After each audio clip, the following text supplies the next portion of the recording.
Good evening, all. Anyway, so How's it going? basically, I am, but I'm still going back to finish school. How are we sounding, folks? Hi, Joyce. Hi, Dana. Hi, Jeff. Good to see you. But like what I'm doing now. Hey, Mark. How's our sound feeling today?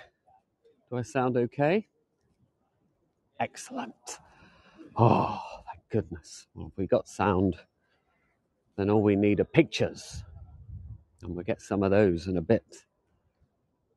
Where are we? Where are we? Just walking along near Adam Street. Hi, in Vancouver. Oh my goodness. 11:45 a.m. Now for an actor, that's way too early. Oh. Hello, Tish. Welcome. Good to see you, folks. Shall we have a look down before we get to where we're going? Let's have a little look down Buckingham Street. See what's going on. Hi, Patricia. Hi, Gail. It's just under 5 minutes to go. Just having a little walk down the road here. We've got Buckingham Street. Right at the end, you'll probably know from many tours. Hi, Joyce. Hi, Jill. Robert. The York Gate. The old Watergate from, not the Watergate, you know what I mean. A Watergate, not the Watergate. We've got the London Eye up in the distance. I'm going to just make my way up to Trafalgar Square. Everything should be fine tonight. No wind. Hi, Robert. Hi, Diana. A wine bar down there. People enjoying a nice drink. Not me. Working hard. Oh, yeah. Good luck to them. Katerina, Richard, Hazel. Nice to see you. Pebbles. Oh, I like that name. That's good. That's a good name. Bronwyn, hello. My goodness, we've had some stormy weather. My bin nearly blew over this morning. Shocking. Everything else survived though, which was good. Hey, Belen.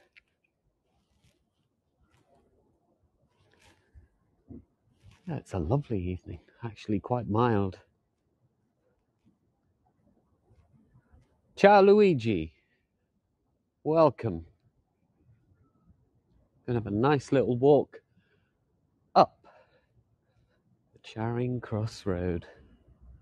Christina said the O2 Arena doesn't look good. Yeah, it's not so good, actually. Not too good.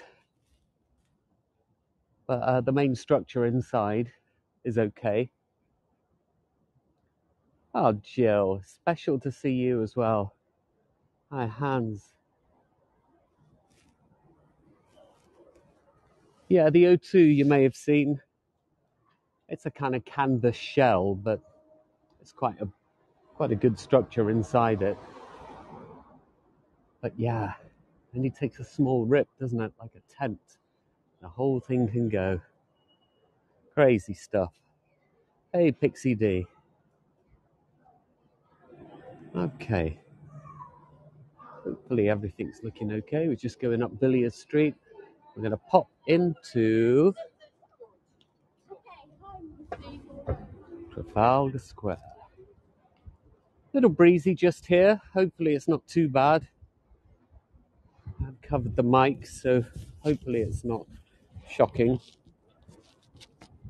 Hi, Sam and Trudy. We always go back on these tours and have a little listen if we feel at a moment there is bad sound or Signal. We have a little listen afterwards. We can download our own tours and go back on them. You never know sometimes. It's up to you folks. That's great, Christine. It's Charing Cross Station there, where I came into today. Quite a quiet evening. We're Monday. Some of the shows are on, some of them are not. But anything that is on, most of those shows started at 7:30. Some of the shorter plays start at 7:45. Hi guys, welcome, join us. Yeah, I must remember to put the words in the right order. It's always good. The calm after the storm. Certainly is. Certainly is. Not always necessary. Steve Martin said, some people have a way with words, other people not have way. Good old Steve Martin, he's the king. Hello, everyone. So we're a few minutes in to my little wander from the station, and we're walking up to Trafalgar Square. We're going to have a lovely little time on a nice, not too breezy evening at all. There was a bit of flooding, Sam. Not too much in my area. A few trees, a few big 30-foot high trees completely uprooted on my road. But I live on the bottom of that road, and the people at the top suffered a bit more. And the theatres are running. It's a Monday evening, so some of the theatres are dark. Most of the time we used to not have shows on a Sunday. The odd family show like The Lion King would be going on. But we seem to have gone the way of certainly of Broadway and other places where we now don't have a show on a Monday in a lot of the theatres. Means that they can have two shows on a Sunday, and a lot of the staff, the front of house and the crew, get paid double. So they make a bit more money, actually. So some of them are quite happy about that. Just going to cross over into Trafalgar Square here. As you can see, it's looking good tonight. Oh, and you know what? I keep hitting the green man, so so far it's going really, really well. Sam has asked, are you finding most people are returning to the theatres post-relaxation of COVID restrictions? I think they are, to be honest. I think people are coming back. Most people are not coming from elsewhere, but certainly in the UK, they're turning up again, which is wonderful. Hi, Ellie G. Yeah, it's tough for the industry. Tough for the tour guides as well, taking people around the country. This is why this is such a godsend to folks like me. Obviously, I'm an amazing actor and an amazing tour guide. That bit's scripted, by the way. I always say that. So there you go. Tish said we need that. There we have our beautiful National Gallery. It's closed for the evening, but I love these recessed lights, and it looks so fantastic. Yeah, I am very humble, the most humble man probably in the world, I would say. But what we're going to do today is we're going to have a little wander up the Charing Cross Road. You may have joined me before on other tours. If you haven't, well, I am an actor. That's the kind of profession. It's not really a career, an actor. I've been doing it over 20 years. It is a career in one way because you just career all over the place and you take the jobs when they come. But I found that about 19 years ago, tour guiding was a wonderful way to supplement the income. And I know some of these roads quite well. Some of them I've had to research a lot. And the thing about the West End is a lot of you folks know these areas as well. If you haven't been here, you've read about them. Some of you have even lived in these areas. So it can be tough, but I love it. I just try and get the information in before you do on the chat. Phew! I'm going to try and do that tonight. So we've got two roads in front of us, and one is St. Martin's Lane, and the building right in the centre is the Colosseum. We do a little walk around St. Martin's Lane, but it's parallel to Charing Cross Road. And I'm going to take a little trip over the road as well. If you know London, you may know that we have something called a congestion charge, which normally it's been costing £15 to get in to town, to drive into town. And it's been going to 10 o'clock at night for the last year or so. But it's all changed. Today is the first day that the congestion charge ends at 6:30 again. So a lot of people can drive in and see a show in the evening and not get on a crowded train. So there may be a little bit of traffic, but it's going to get the West End moving again. There's St. Martin in the Fields just behind us. So the road we're going to go up runs north all the way really to the Dominion Theatre, which is at the junction of Oxford Street and the Euston Road. And then further on from that, it leads to Camden. We pass the National Gallery. The original National Gallery was on a road called Pall Mall, which is just off Trafalgar Square, and it opened in 1824. And after about 6 years, they realised it wasn't big enough, which seems to be the way with a lot of buildings, theatres especially, but galleries as well. They opened somewhere else. Within a few years, they realised, not big enough, and they moved them down the road. So it eventually moved just behind the building in front of us. And the building in front of us is the National Portrait Gallery, and that opened in the 1850s, but it's closed until mid next year. But a lot of the exhibitions have gone to different cities around the country. But the National Gallery in 1834 opened in Trafalgar Square. And this is the Charing Cross Road. And the first stop we're going to make is outside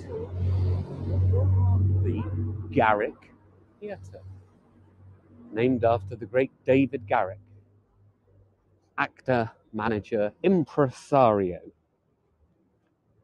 So this theatre opened in 1889. Obviously the neon signs are a bit newer, but it would have been gaslit originally. David Garrick had this idea, which was taken up by other people, but they would burn a chunk of limestone and it would glow green, and it meant that the actor was in the limelight. He started that in the 1700s, but it was taken on probably a bit later, the mid-1800s. It became quite a popular thing when audiences went in the dark. In Garrick's day, the audience was lit just as much as the performers on stage. So with the long Shakespeare speeches, it was kind of like being at the Globe in the afternoon. You could just talk directly to the audience whenever you were on stage on your own. Yeah, the fumes, Trudy. It's crazy that some of the theatres had to either open the doors, create extra intermissions and intervals, or they would pump fresh air into the theatre. The Criterion did that. The Criterion is almost all underground, right in the centre of Piccadilly. And they had to just pump air in throughout the show. They would have breaks every half an hour because of the fumes. But then again, some of the trains were running through steam and through coal, even the underground for quite a few years. Imagine the mess of that. Imagine the pollution.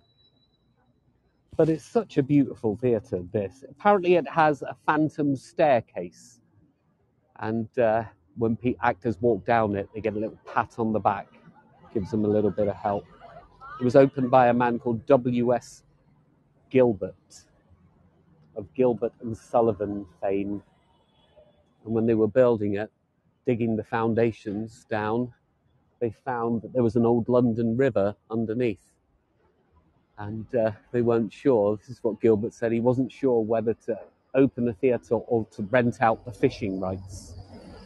Diana said Drifter's Girl was packed 2 weeks ago. Oh, I would like to see it. I saw a bit of it on TV. They had one of these Sunday night, the London Palladium type shows a few weeks back. It did look really good, and they're so popular. And in the old days of the 80s and 90s, you had this jukebox musical, but since then they've come on leaps and bounds. A show like Jersey Boys, you couldn't really call it a jukebox musical because you could take all the songs out and it would still be a great play. Lovely theatre. Yeah, the actor manager was a man called John Hare, and he decided to build it and name it after David Garrick. Garrick was the first theatre person ever to have a theatre named after him. Thank you, Jeff. Gillian has said Beverly Night Stars. She's great. She's something special. 718 seats. It looks so much bigger. It's the strange thing. I always look at the Garrick and I think it's an enormous theatre. But we passed by the Phoenix Theatre, a little bit further along Charing Cross Road. It holds about 300 more. I think the Garrick's on 3 levels, but I think the Phoenix might be on 4. That might be the way they get around it. Okay, let's take a little walk up.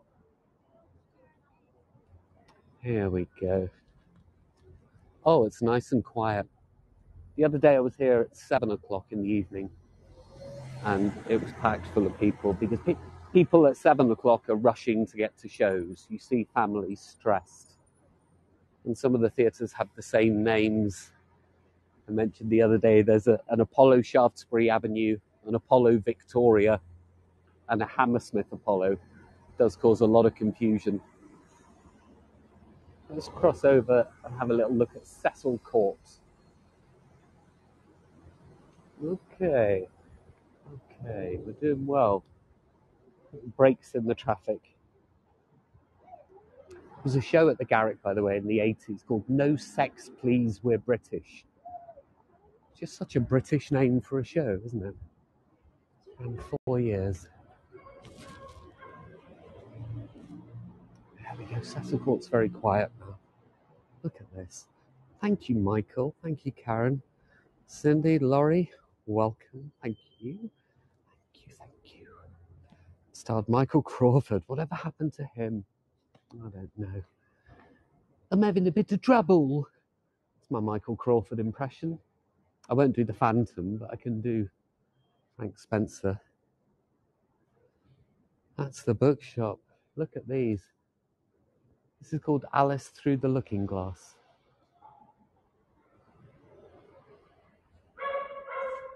Look at these things.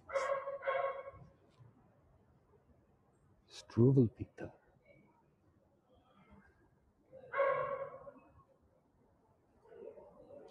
Oh, some first editions maybe. Look at that. Octopussy and the Living Daylights. On Her Majesty's Secret Service. They're going to be worth some money, right? Oh, this is a book I read at drama school. In the centre. Konstantin Stanislavski, Building a Character. He designed a system of acting, which then Lee Strasberg, the American teacher, turned into the film version. He called it method acting. Stanislavski called it the system. Using sense memory, using all your issues and problems to get into character, but doing it safely so you don't end the show in a right old state. Cecil Court is also known as Booksellers Row. Mozart lived here for a few weeks anyway, when he was 8 years old, and then he wrote the London Symphony when he returned back home. It's possible that it was inspired by roads and lanes like this. Imagine that, 8 years old, writing his first symphony. Took his time, didn't he? This is called the Witch Ball. These are nice. I just want to check the prices out, see if I can afford one. To know how that's why I coughed there, because I just saw the price. Yeah, it seems early. Seems early that they close. They normally close once the theatre's open. So a lot of them close around 7:15. The thing is, these roads and lanes get quite busy just before the shows open. And seems like it's not really worth them opening if people are rushing to try and get from theatre to theatre. Let's have a look, though, at one of them. Yeah, 6:45. That one closes. Yeah, it's 8 o'clock now, 8 p.m. That closes 6:45. Opens at 10:15, which is quite a respectable hour. I don't mind that at all. This is nice. Look at the medals here. So she said that's where they were having the party. We wandered down this lane, this court the other day, and there were people having it must have been a book launch. They were all drinking wine, chatting away, saying things like, darling, it was wonderful. Okay. This is Goldsborough Books, so this is one of the nice vintages.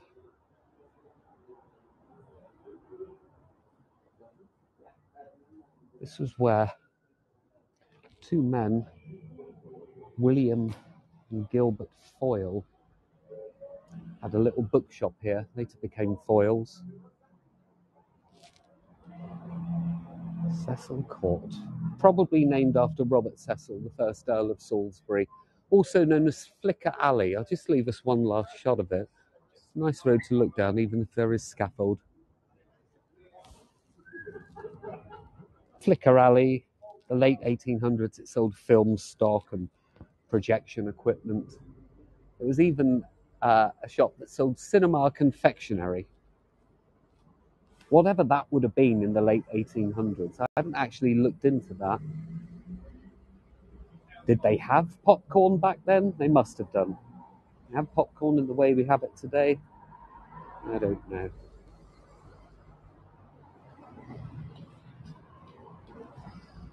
All right. So coming up to the Wyndham's Theatre. If anyone's been to Universal Studios, you might recognise the front of it. Figures in the London section, the Universal Studios, which is now half been taken over by a Harry Potter section as well.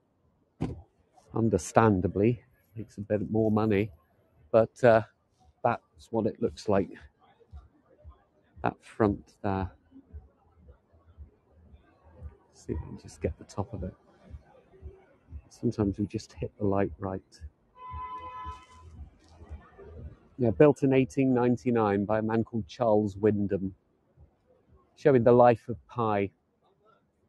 So that is on tonight. It would have started at 7:30, which is why it looks empty, but all the lights are on inside.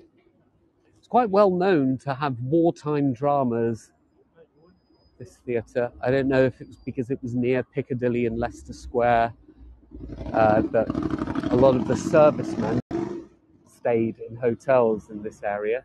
So maybe the wartime dramas just after the war, if people stayed around, that they came here. There was one in 1930, it was pre-war, called Smoky Cell, written by Edgar Wallace. And the ticket prices were, the tickets were execution passes. So you could go in and watch an execution, and you walked along a dark corridor as if you were about to watch an execution, all set in a prison. Life of Pi. There's the Hippodrome right in front of us there. Oh, thank you, Terry. Hippodrome Casino, which was a theatre for many years. We'll come and have a look at it in a bit. Let's take a little walk into Leicester Square. Why not? It's not terribly busy. If you've wandered around here with me before, Sometimes you can't get through, but it's quiet enough. Schools, most of them have gone back today. We had a half-term, half-semester break. I can see some kids are out, but maybe they're preschool kids. Or maybe some of the schools have their half-semester break this week.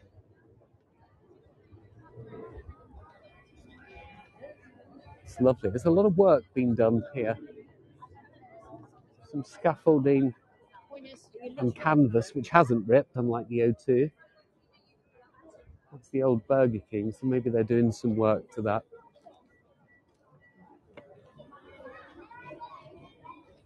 All right, let's see what we can see inside the middle of the square. We'll get a nice view. It's always been a hub for nightlife here. It was known for a while as Festa Square in the late 70s. There was quite a long, protracted refuse collectors, dustman strike, and all the businesses left everything just out on the streets, and the smell was quite bad, so they called it Festa Square. Nice gate in front. So this is obviously closed, the square in the middle, 4 sections of grass, and in the centre, a fountain and a statue of William Shakespeare, or what we think Shakespeare looked like anyway. We'll never be sure, I suppose. But it's quite good. You might, I don't know if you can see right in the centre of the screen, there is somebody sat on a bench, and it's a statue of Mr. Bean. Yeah, Bronwyn has just said that the statues of the film characters still there. There is a ticket booth as well. Oh, Hilary has asked, sorry, the theatres are not dark on Mondays. Do they take a night off? It depends. Some of them are dark on the Sunday, some are dark on the Monday. I mentioned just a few moments ago, I may not have made it totally clear, that it used to be Sunday was the day off, except that it was the odd family show. But nowadays, most of the theatres, they can make up their own minds. Oh, come on, everybody. There's either a busker. I don't know what he's doing, to be honest.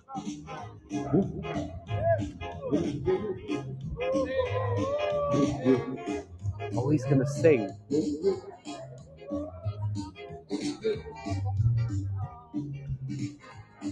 Sing?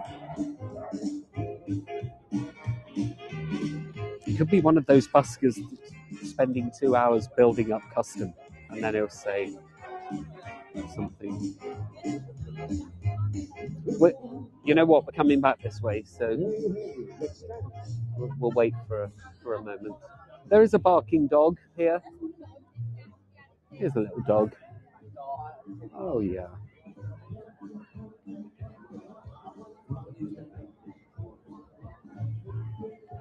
That's Clifford.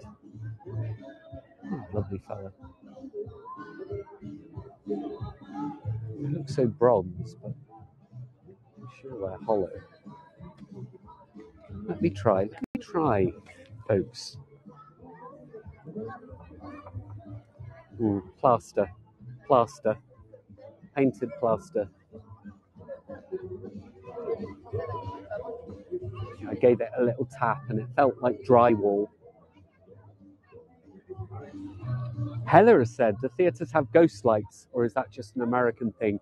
It is not an American thing, not just an American thing. All theatres in the auditoriums have 1 or 2 lights on of an evening, ghost lights, so the ghosts feel a bit relaxed. It's strange that theatres seem to be, if you believe in ghosts, seem to be more haunted than most other places. I don't know why it is. They might be places of high drama, and that drama and emotion is imprinted upon the theatres. The statue of the little pup is large. Yeah, Clifford. The big red dog. Big red dog? You may have heard of this fella. Harry Potter. Okay, I just want to show you one more statue in here of Mary Poppins, and I'll tell you a little bit about Leicester Square before we go back onto Charing Cross Road. It's also known as Swiss Court, by the way. The building here, which is now the M&M World, used to be the Swiss House. So they had restaurants, a little museum, basically just a Swiss market. And there are 26 bells and 26 Swiss flags. There you go. It's now been put in the middle. So they've kept it there, but it used to be attached to the side of the M&M World. This is always busy, but it's closed now. It's just taken its last people in the Lego store. They've done very well for themselves. I mean, who doesn't like Lego? Don't answer that.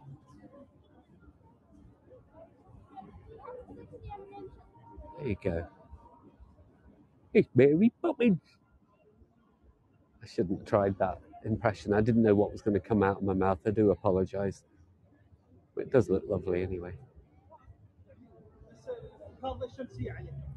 Practically perfect in every way.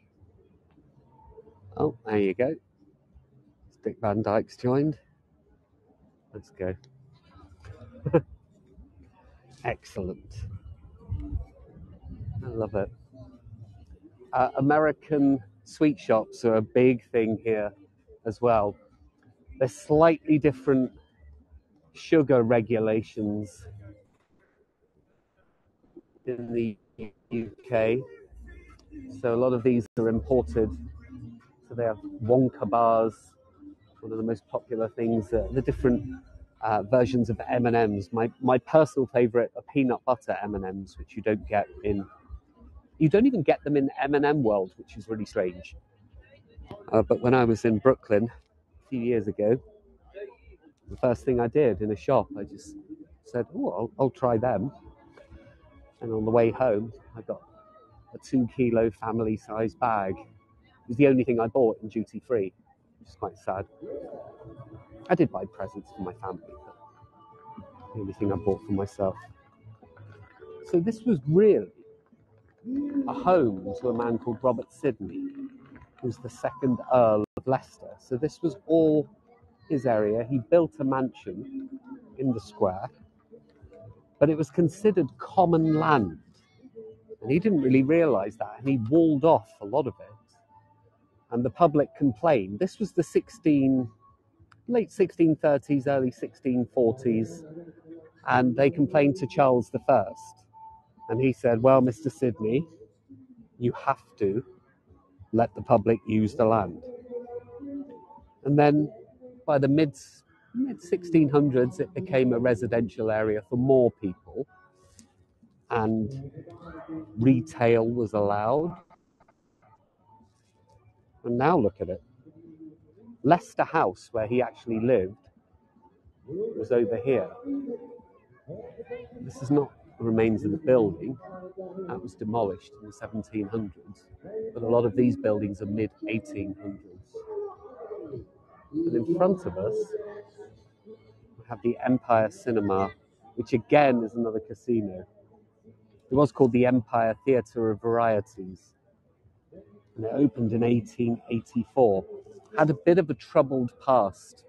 Had this very dark promenade right at the top, right up there, in the back of the balcony, and certain activities went on. So it was closed in the 1920s. Most of the front of it, up here anyway, is the same. But down there, as you can see, it's a casino and the Empire Cinema. I went to a movie premiere here once. I've told people this before, but I'm just going to blow my own trumpet again. I was in a little film called V for Vendetta. And I took my mum to the premiere. And it's very, very good. I was very proud of myself. I'm proud, more proud that my mum was proud. It's quite nice. Let's see. All right. We just said the Taboo nightclub was created there. It was indeed, Luigi. And just up here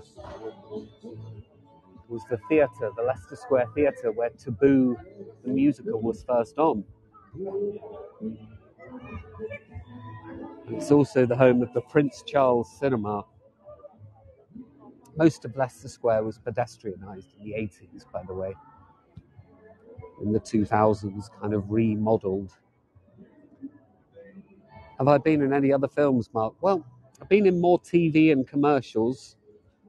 I suppose you could check it out on IMDb, put my name in, but it's mainly commercial work, a bit of radio. This is the Prince Charles Cinema. Love this place. Love it. 1961. Has a lot of sing-alongers in here. Sing-along a Greatest Showman. Sing-along a Grease, Sound of Music, Dirty Dancing. Sing-along a Remains of the Day. Obviously not. That's interesting, Luigi. I was just about to say it's Tarantino's favourite cinema.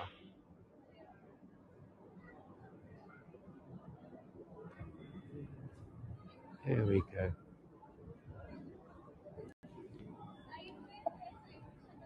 All right, what's Trudy saying? I always appreciate being let in to see Evita in London. Student rate in 1982. I showed my bearded boyfriend's international student card. Nice ticket seller. That's a good one. Here's Chinatown here. Yeah, Tarantino liked it. Kevin Smith, the other quite well-known kind of indie filmmaker, Kevin Smith, was a bit annoyed that Tarantino got lauded at the Prince Charles, and he said there should be a plaque to me, and they put a plaque in the ladies' toilets. Kevin Smith has a little plaque in the Prince Charles. We're at the back of Chinatown, as you can see. Chinatown was originally in Limehouse in the East End, but that was quite heavily bombed during the Second World War. And they came to this area, the Chinese community, because the rent was cheap, believe it or not, and cheaper than where they were in Limehouse before. Not so cheap now, so they did well. You may notice some of the signs are written in English and Chinese. Newport Place.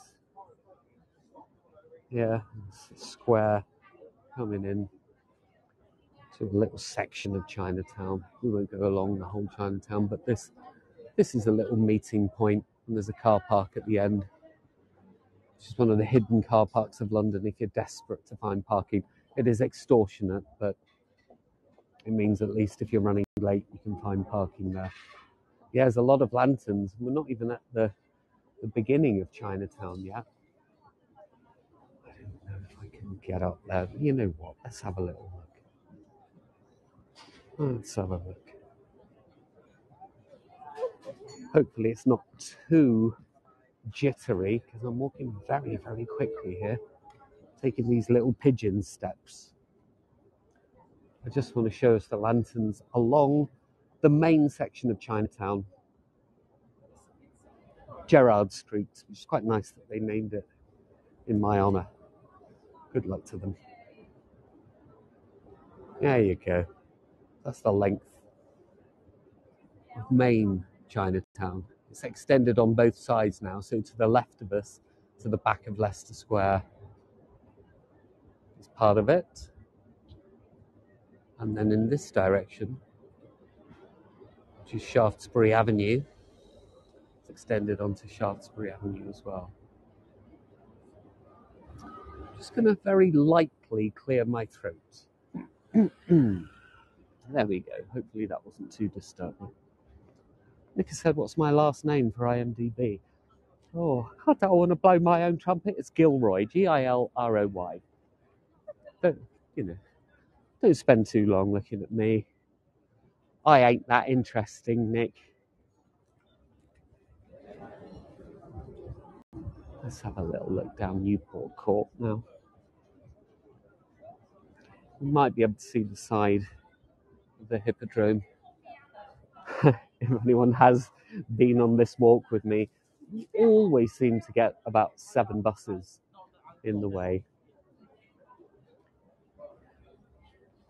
It is supposed to be the largest Chinatown in Europe, but when I was in New York, I just found that Chinatown, this felt like a tiny little speck of dust in comparison. So I'm wondering if other parts of Europe have big Chinatowns.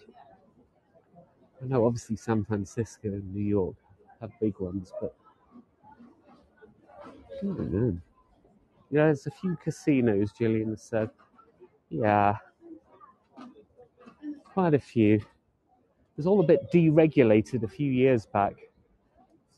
And under the Conservatives, they said, well, it's okay. You can have casinos in other places in the middle of theatre land in the West End. It's kind of quite addictive, isn't it, for quite a lot of people? It can be a real problem, gambling. So I suppose you need to have them somewhere, and they have been regulated in a way. There we go. That's quite a nice little view.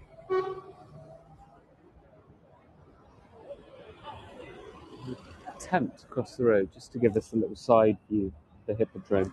The Hippodrome was a theatre built in 1900, and it was one of those crazy buildings where they had so many animal stars, equestrian events. It had aisles which were watertight, and they would fill like tanks of water, and boats would row down them when a show would start. It was never going to make money, really, so didn't last that long. How many theatres there are in London in total? Well, it's Katerina, it's a point of discussion. My counting is 43. I won't name them all on this tour, but I visit quite a few of them. But it just depends what you consider West End. Some theatres are not, strictly speaking, in the city of Westminster, so they might not be called West End. Some are in Camden, some are in Victoria, but they're just on the edges of the borough. Some are quite small theatres. 1 or 2 only hold about 70 or 80 people.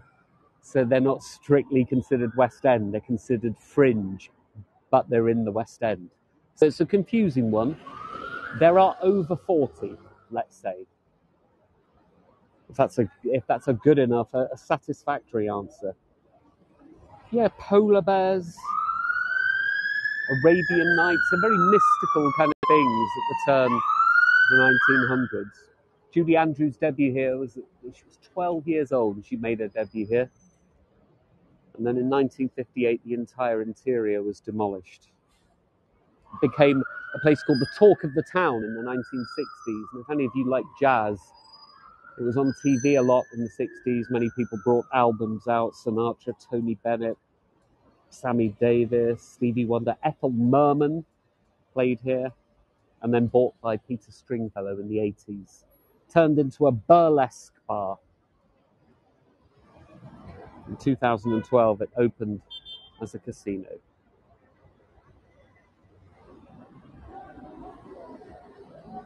Before anyone asks, no, I haven't performed at the burlesque bar there. Judy Garland was there. Judy Garland did sing. Yeah, I was talking really about the people that recorded their albums. There's a great Tony Bennett album, Live at the Talk of the Town. Really popular place. A few great jazz venues in London.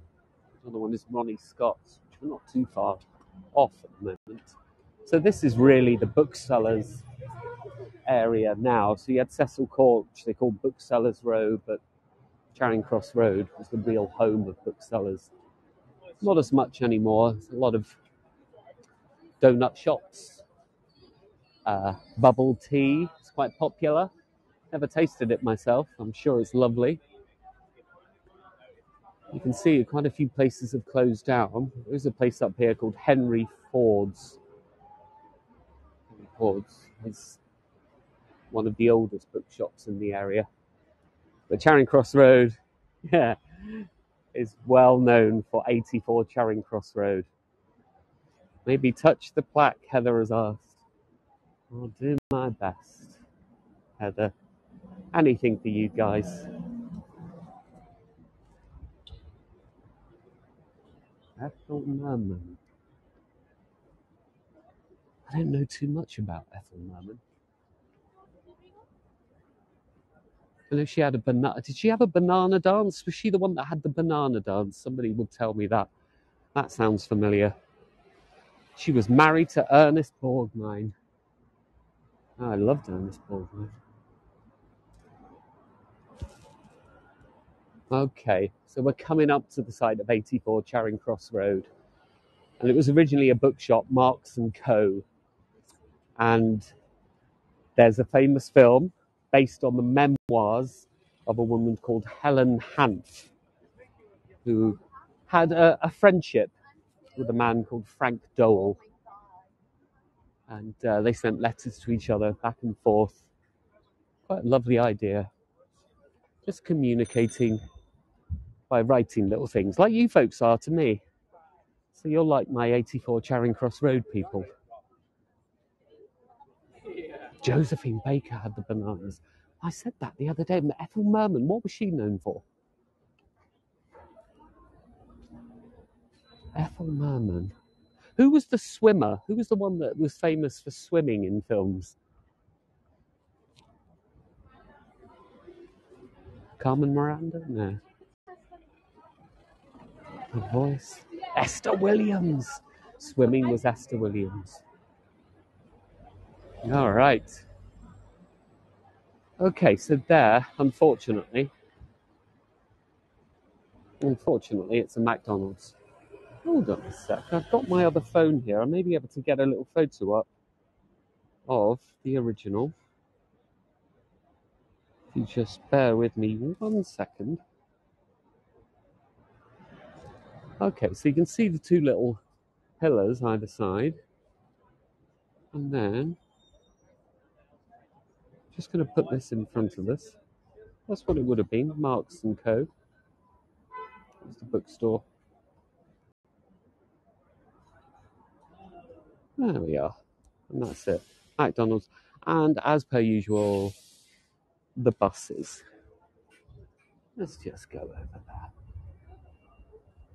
there. All right. So I'm not extremely tall. There is your plaque. Ah, there we go. Oh, I'm going to try and touch it there. I touched it. It's about 8 foot high. And I'm only 6'4". I love that. I asked you all about Ethel Merman. You've given me the entire history. Wonderful.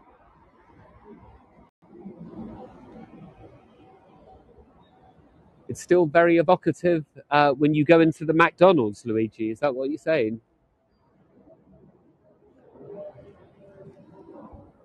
I don't know. I mean, I love going into McDonald's. But there's, yeah. And to be honest, it's nothing to do with anything, but I do prefer these little touch screens.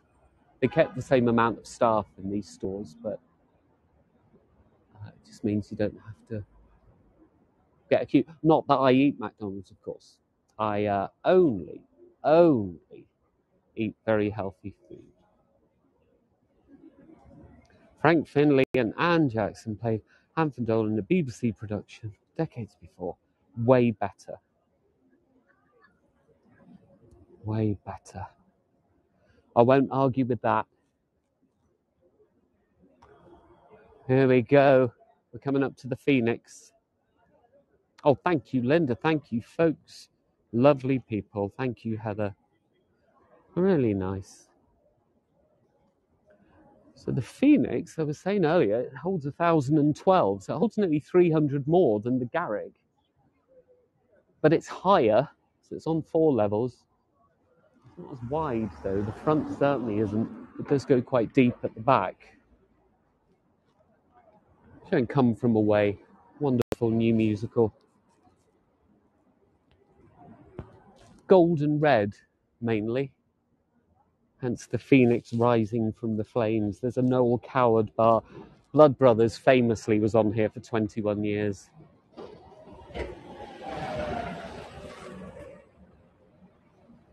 I'd like to do a play version of 84 Charing Cross Road. Maybe I should be in it. I could be a bookseller. I could do that. Stretch my talents. If any of you can have a word with the right people, I would be very grateful.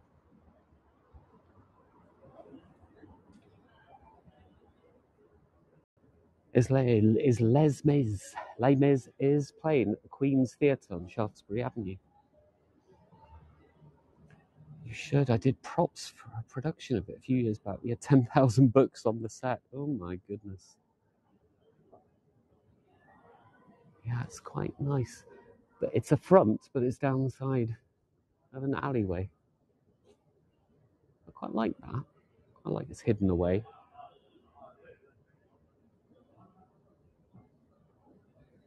There it is. Okay. How on earth, by the way, has it gone 45 minutes? Who do we blame that I've gone on so long? Who am I going to blame? Luigi? I'm looking at you. I think I'll blame Luigi for this one. Yeah. Oh, the bus arrives. Maybe Charlie's on the bus, who knows? So we've got many, many bookshops in London, of course, and a few on Charing Cross Road. When the bus goes, you'll see Foyles. It was a bit further up the road. So again,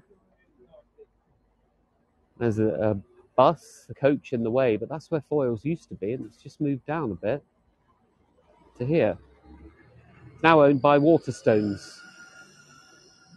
So if you think, oh, I'll go to Foyles, not Waterstones, I'll give them my money. Eventually, it's going to go to the same people, but they kept it going. It wasn't in a little bit of financial trouble. Foyles was started by 2 men, William and Gilbert Foyle. They lived in Peckham, Queen's Road, Peckham, and they failed the entrance exam for the civil service in 1903. So they sold all of their books and then they opened a shop. They realised how much money they could make, and then they moved to Cecil Court, which we saw earlier. And then eventually they ended up here, but it was quite antiquated. We had no phone orders when other places you were able to order by phone. So it was all by letter, no electric tills for many years, nothing in the way of prepayment. So they were very trusting, but it is an amazing place. And any actor and any musician, anyone in the arts will tell you that this is where they come first and foremost. It's got a great cafe. It was a little bit more quaint. I know what Luigi was saying about the McDonald's. I felt like the other Foyles was a bit more quaint. And I look at that building and I think, yeah, I think you should thank Luigi, not blame him. I was joking, Tish. I think you might realise that. You better have been, or there'll be trouble. Although I don't know what any of you look like. I know I can imagine what you all look like. You're all pretty attractive people. There we go. So this last section, sadly, has not been gentrified so much. It's been done up a little bit because they've got Crossrail, a new extension to the underground, which is going to join train lines. So they've knocked down places, knocked down some old venues.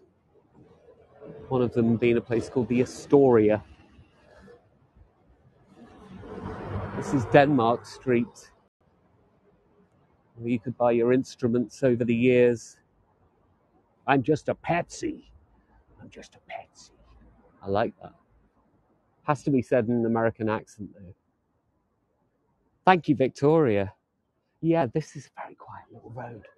Now, this was one of the slums of London. Not so much now, but this area was called St. Giles Circus. Right at the end of it, some amazing apartments and restaurants out there. It's quite quiet of an evening. The only theatre up the road is the Dominion, which is on Tottenham Court Road and is actually technically in the city of Camden, the borough or the district of Camden. Thank you, Hillary. Look at this, the Royal George, one of the great pubs of London. All a bit derelict. And another great bar. A lot of my acting friends go there. G-A-Y Late, it's called. You've got a G-A-Y, which is on Old Compton Street, and this is G-A-Y Late. Very strange that they called it G-A-Y Late when it's open till exactly the same time. That's Natalie's favourite bar. Oh, bless her. Hi, Natalie and Dave Kavanagh. Had a nice little drink the other night after my tour in St Martin's Lane. Went to the Salisbury, and I told them both off for surprising me. It was terrifying. Terrifying. Some of you may have watched that and thought, did we plan that? Dave did say the night before, oh, maybe I'll come and meet you, but we hadn't organised anything. And then I saw him on the road, and then Natalie came up on her bike. It was the first time we had ever met, but the first time we met was she tried to run me over on St Martin's Lane. But we had a good night. Dave had to get his plane back the next day in all of that terrible stormy weather. Here we go. Dirty Dancing. The Dominion. Oh, come on. That is a great front of a theatre. And there are people outside. Now, what would that be? It must be the interval. It must have started at 7:30. We've got the intermission. There's no way on earth it's going to start at 8:45. Holds 2,100. Two of the best things I've ever seen here have not been plays. I saw Rattle and Hum, the U2 movie in surround sound, and I saw the Prince movie, Sign of the Times, in 87, both with my mum, and it was wonderful. Felt like you were there at the concerts. But it's been so famously known as a Cinerama cinema and then just a regular cinema. Cinerama was having 3 projection screens, widescreen, very popular from the 30s to the 60s. Most of these big places, they weren't selling out. Musicals weren't doing so well in the 50s and 60s. Not British musicals anyway. And then they picked up again. But they made so many films of musicals that people would rather sometimes watch the film of The Sound of Music than actually go and see a stage show of it, which cost a lot more to put on. Cleopatra, the film, ran here for 2 years. Yeah, as a film. Sound of Music for 3 years. South Pacific for 4 years. U2 have actually played here, but I saw them in a film here. It's kind of the same thing. Bowie, We Will Rock You was on here for 12 years. But a beautiful building. When I did the show Fatal Attraction, did that in the West End a few years back, right at the top of it, it's one of the best rehearsal rooms in the West End, at the top and at the back. And we used to rehearse here because Trevor Nunn directed it, and he had a bit of clout, you see, and he could rehearse. He could choose any room he wanted in the West End. Dirty Dancing is showing there, but not the film, the stage show. Stage shows are back up and running. Yeah, so many of these theatres are now theatres again. Really happened because of people like Cameron McIntosh and Andrew Lloyd Webber. They invested so much in making good sound systems and redoing the dressing rooms and orchestra pits. And it all really happened, I suppose, with the great Jesus Christ Superstar, Andrew Lloyd Webber's musical. It was a resurgence in the West End after that. There's the Matrix Resurrections. Maybe they'll make that into a musical one day. Yeah, redoing dressing rooms. Dressing rooms are a big thing. I did a play in Peterborough a few years back, Arsenic and Old Lace. Great American comedy film starring Cary Grant. And they were doing up the building and the dressing rooms were all gone. So we had to go in little porter cabins, little plastic caravans behind the theatre. Those were our dressing rooms. But it looks beautiful now, the Key Theatre. Ah, here we go, down Great Russell Street. I'll walk us along here as I come back to me. Hello. How was that, guys? Hopefully that was kind of fun. I enjoyed that. That was good, you good people. Sorry I overran again. I do apologise. My goodness. What am I like? Seriously, what am I like?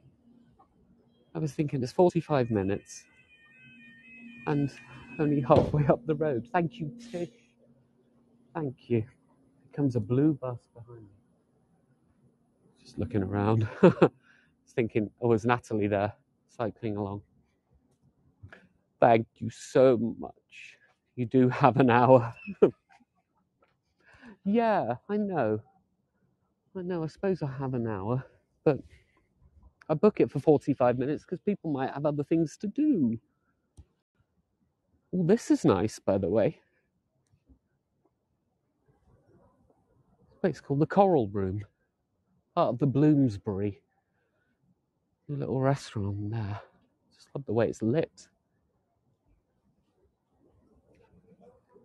I'm sure you know, if I continued walking along this road, I'd eventually get to the British Museum.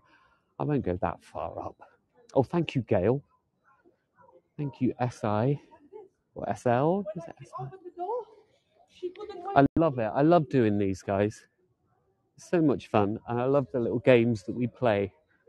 And, you know, when I say things, I'm only joking with,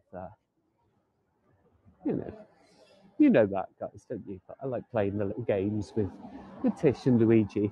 You've been with me right since the beginning. Guys, you really helped me out. If it wasn't for you two, I don't know what I'd do. Where are we wandering tomorrow? Okay.